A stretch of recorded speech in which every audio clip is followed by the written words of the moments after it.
Sometimes you need to express gratitude for the smallest things.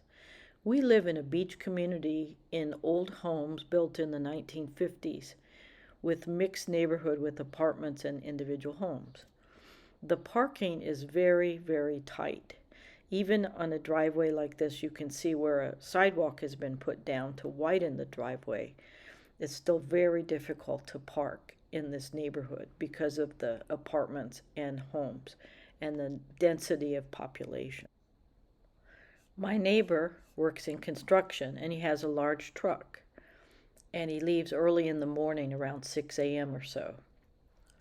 He also has a bad heart recently as he's grown older.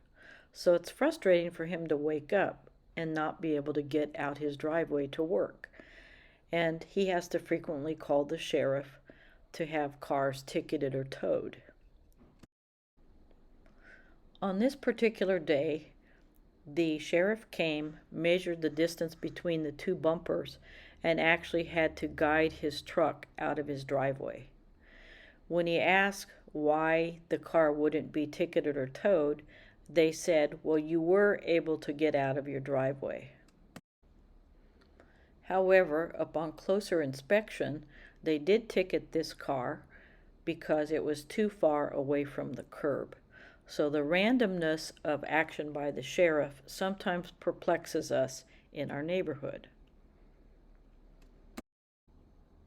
On another day, I was moving one car and I was going to pull a second car in behind in preparation of someone visiting in my driveway. A neighbor from across the street came down the road, saw me between movement of two cars, parked sort of like the picture you're seeing now.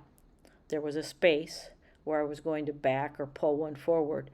She backed into the space I'd created with both engines running, both doors open, and proceeded to push me while I hung on to the corner of her back bumper. She pushed me up against the curb with me screaming, "You're hitting me, you're hitting me, you're hitting me." Again, the sheriff called and she said that it was silly and she shouldn't have done that. On that particular day, if I would have let go of her bumper, she clearly would have run over me, and it would have been disastrous for my legs and knees and body.